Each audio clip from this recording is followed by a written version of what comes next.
दोस्तों, कोरोना के इफेक्ट के बाद क्रूड ऑयल के अंदर में आए हुए इस भयंकर मूवमेंट ने भारत के इन्वेस्टर जगत को बहुत सारा नया लर्निंग दिया है।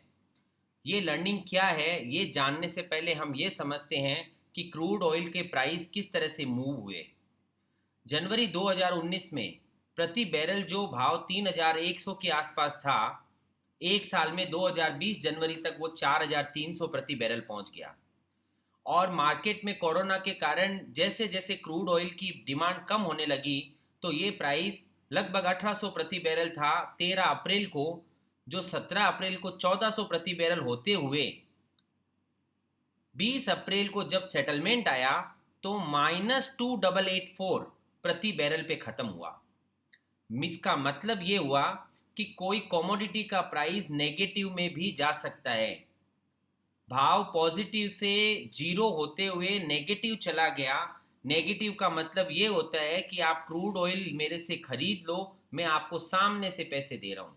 तो हम कोई कमोडिटी खरीद रहे हों और उससे सामने से पैसे लेके जा रहे हों, तो उसका मतलब ये होता है कि उसका भाव नेगेटिव चल रहा है। अब ये भाव नेगेटिव क्यों हुआ?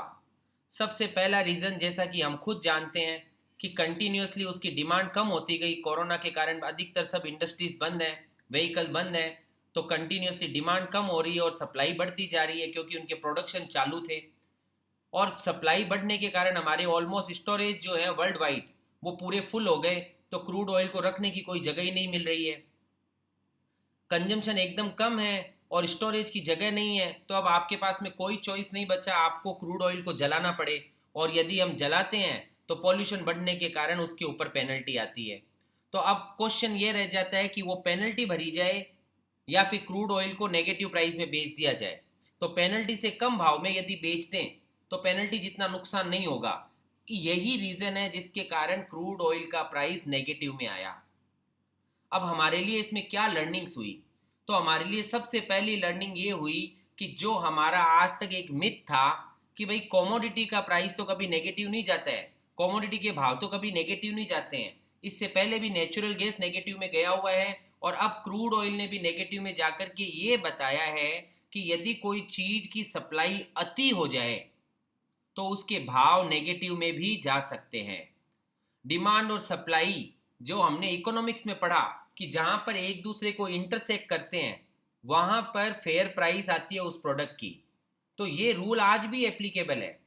सिचुएशन यहाँ पर ये हो गई कि सप्लाई तो कंटिन्यूसली बढ़ती चली गई और डिमांड जीरो के नीचे चली गई कि किसी को खरीदने का इंटरेस्ट ही नहीं है। तो डिमांड है नहीं और सप्लाई यदि लगातार बढ़ती जाए तो भाव जीरो नहीं, उससे भी नीचे जा सकता है और नेगेटिव में आ सकता है, जैसा अभी हम लोग क्रूड ऑयल के भाव में देख रहे हैं। तीसरी जो बड़ी लर्निंग है वो ये है कि कोई भी कमोडिटी का भाव कुछ भी आ सकता है। तो ये मानना जो है वो हमारा कंप्लीटली मिथ है कि भाव जीरो से नीचे नहीं जा सकता। तो यदि कोई कमोडिटीज इस तरीके की है जिनको एक लेवल के बाद में संभाल के रखना भी मुश्किल है, फॉर एग्जाम्पल पेरिशेबल प्रोडक्ट्स, तो कोई बड़ी बात नहीं है कि कभी पेरिशेबल प्रोडक्ट्स के अंदर में भी हमको पता चले कि नेगेटिव भाव आ गए हैं कि भाई तुम इसको लेके जाओ, लेके जाने का हम तुमको सामने से पैसा दे रहे हैं। लर्निंग नंबर 4, जो भी लोग इसके अंदर में मीडिएटर बन रहे हैं, ब्रोकर्स, जो एक्सचेंज के ब्रोकर्स हैं, वो भी बहुत बड़ी रिस्क में है। आज तक यही समझने में आ रहा था कि यदि इन्वेस्टर ने 1600 रुपया प्रति बैरल में क्रूड खरीदा है तो उसको ज़्यादा से ज़्यादा 1600 रुपये का नुकसान हो सकता है। तो यदि ब्रोकर ने सामने वाले इन्वेस्टर से 1600 रुपये ले लिए तो अब उसको कभी भी नुकसान नहीं आ सकता। लेकिन यदि भाव नेगेटिव में चला जाता है तो इसका मतलब इन्वेस्टर ने 1600 प्लस 2800 इतना रुपया नुकसान किया है। तो ब्रोकर को नेगेटिव प्राइस को कंसीडर करते हुए अब सामने वाले से मार्जिन या पैसा लेना पड़ेगा। तो यहाँ पर ब्रोकर भी और ज़्यादा रिस्क वाली सिचुएशन में पहुंच गए हैं। इसके साथ साथ लर्निंग नंबर 5, जो वॉरेन बफेट हमको पहले भी समझा चुके हैं, never invest in business that you don't understand. कई बार अरे लगातार क्रूड का भाव टूट रहा है तो इसके कारण से हमारे पास भी लगातार इन्वेस्टर्स के फ़ोन आते थे कि भाई इस लेवल पे तो क्रूड खरीद ही लेना चाहिए, इससे नीचे क्या जाएगा। तो समझने जैसा ये पॉइंट है कि नीचे जाना तो दूर की बात, नेगेटिव में चला गया तो जितना व्यक्ति ने सोचा नहीं था उससे ज़्यादा उसने उसी ट्रेड में लॉस किया है।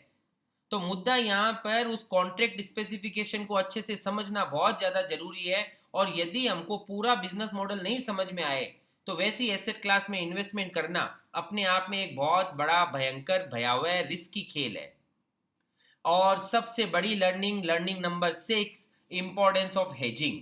फ्रेंड्स, क्या हमें ये पता है कि ये सभी चीज़ों के इंश्योरेंस, ये सभी चीज़ों के protection, safety, put options market में अवेलेबल है। इसका मीनिंग ये कि कल को यदि मैंने कोई प्रोडक्ट खरीदा है और साथ में यदि उसका पुट ऑप्शन लिया है, तो यदि उसका भाव टूटे तो जितना भाव नीचे जाएगा उतना प्रोटेक्शन मुझे वापस मिल जाएगा, उतना मुझे क्लेम वापस मिल जाएगा। और यहाँ पर सिचुएशन जो हुई कि पॉजिटिव प्रोडक्ट का भाव नेगेटिव में चला गया, तो जितना वो नेगेटिव में गया वो क्लेम भी उसको वापस मिला है। तो इसका मतलब यदि हम हेजिंग को अच्छे से समझें, प्रोटेक्शन वाली स्ट्रेटेजीज को अच्छे से समझें, तो पता चले छोटी मोटी कॉस्ट लगा करके हम अपने आप को बहुत बड़ी रिस्क से बचा सकते हैं। तो फ्रेंड्स, ये थी 6 लर्निंग जो हमने इस क्रूड ऑयल के इतने बड़े मूवमेंट के साथ सीखी। Thanks a lot. Thank you for joining us at FinIdeas. Thank you.